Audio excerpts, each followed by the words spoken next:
Hey scholars! So yesterday we talked about the comparison of two things using a special word, and there were many of these comparisons in our story, feathers not just for flying. For example,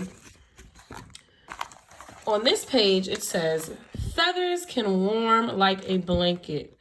Do you remember what that special word was that the author used to compare two things?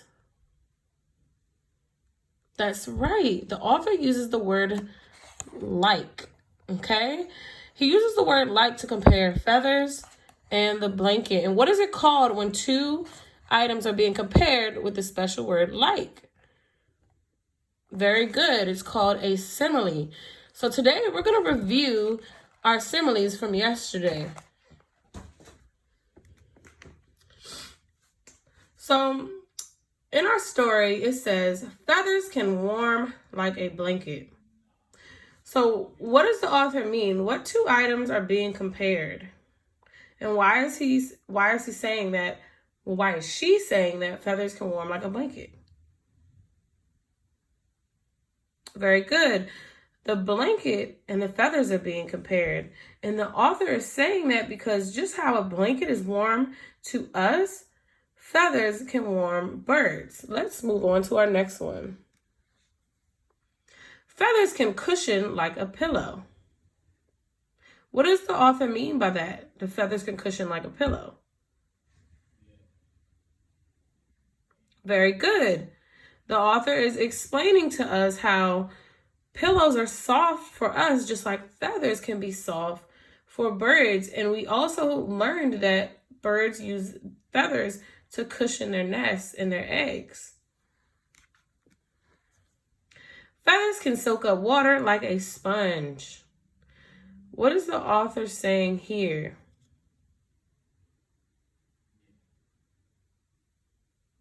Very good. Feathers can be absorbent, just like sponges are absorbent for us. And we use sponges to wash dishes and soak up water. Okay? Feathers can clean up messes like a scrub brush. What does the author mean by feathers can clean up messes like a scrub brush? That's right. Just how we use scrub brushes to scrub up messes, birds can use their feathers to scrub and clean as well. So that's why they are similar. Okay? Feathers can distract attackers like a bullfighter's cape. What is the author talking about here?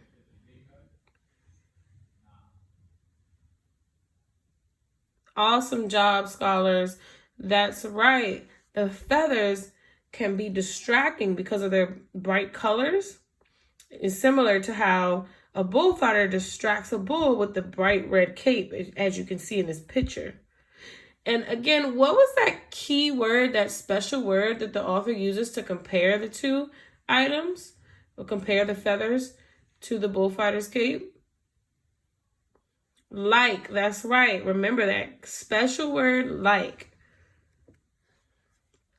Feathers can hide a bird from predators like camouflage clothing. What does the author mean in this phrase? Yeah, feathers can hide birds and protect them so they blend in with their surroundings, just like people in the military who wear camouflage that looks like this blend in with the trees in their surroundings. Feathers can attract attention like fancy jewelry. What does the author mean by this? Very good. That feathers can, again, we already know they can be bright, they can be colorful, they can be distracting. So just how jewelry, when you look at someone who has fancy jewelry, it catches your eye, it draws you to them. You're like, whoa, who's that?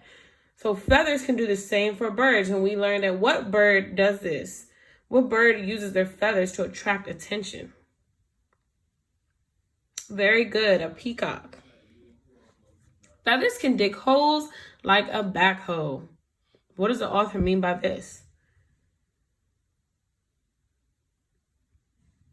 Yep, that the feathers can act as a digging tool just as a backhoe is used to dig holes. Okay, we have one more. Feathers can carry supplies like a forklift. So what two items are being compared here? Very good, the feathers and the forklift. And what does the author mean by the feathers can carry supplies like a forklift? Why would he say that? Why would she say that? That's right, the feathers can pick up and carry heavy things just like a forklift can pick up and carry heavy items. Or let me rephrase that a bird, the things that feathers may pick up, they might not be heavy, but for a bird they may be heavy, not for us. Okay, so I want you guys to keep all of these things in mind, all of these different jobs that feathers can do as we talk about how to write a paragraph. Okay, so a paragraph always includes hold on one second, scholars. Okay, so a paragraph always includes certain components. The first component is going to include is a focus statement. A focus statement is like your topic sentence. What is your writing going to be about? The second component is going to include our detail sentences. Okay, so that's giving us more information on our topic. The detailed sentences give us more information on our focus statement or our topic.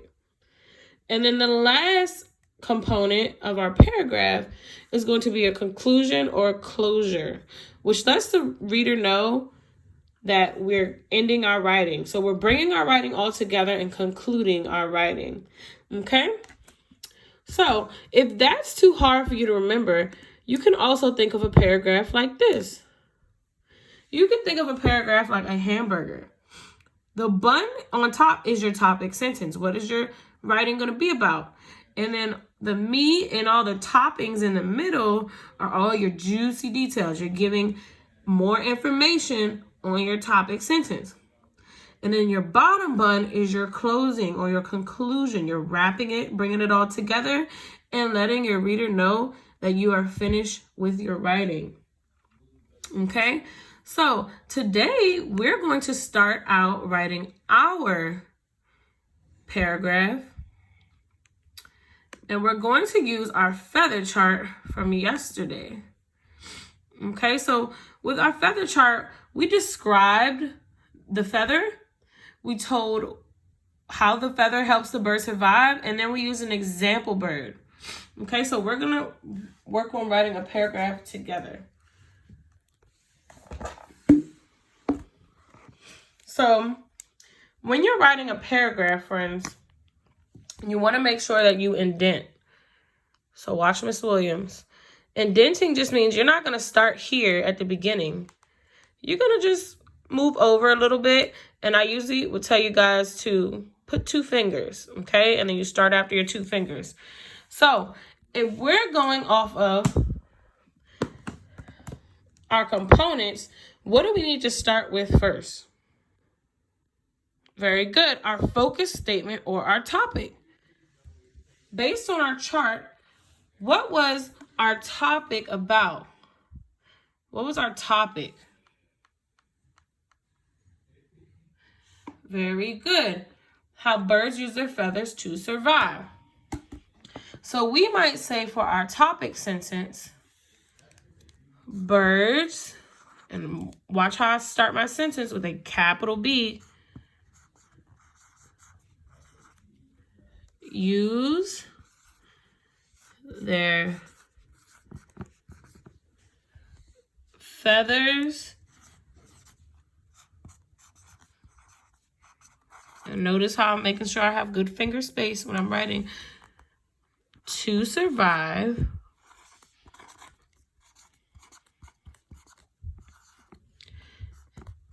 In many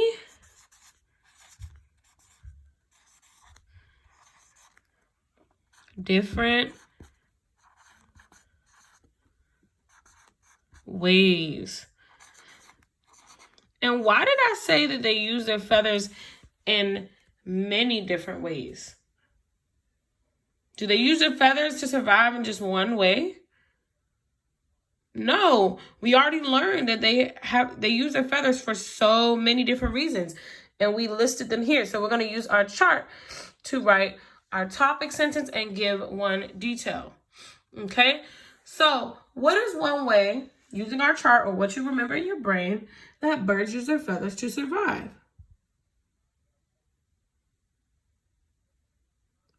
Very good. They can use their feathers to keep them warm. So we can say some, notice how I'm starting again with a capital letter because I'm at a new sentence. Some birds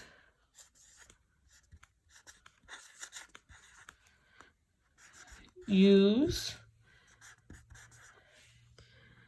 their feathers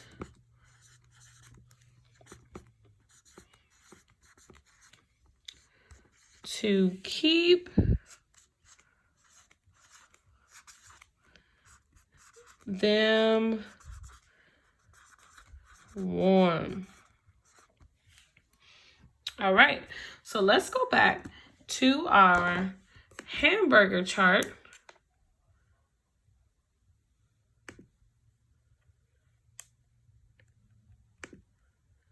And see what we have so far. So listen as I read aloud. Birds use their feathers to survive in many different ways. Actually, I'm going to read that again, scholars, because I should have been pointing as I was reading for you. Birds use their feathers to survive in many different ways. So our first sentence, what was that? Using our hamburger chart, what was our first sentence that I just read in correlation to this chart? Very good. It was our topic sentence, our top bun, our topic sentence. It let our readers know what we're going to be talking about. And we're going to be talking about what? Very good. How birds use their feathers to survive in so many different ways. Now I'm going to keep reading. Some birds use their feathers to keep them warm. Okay, so what was our second sentence? Which one was our second sentence? Very good. It was our first juicy detail. So our second sentence gave more information about our topic, okay?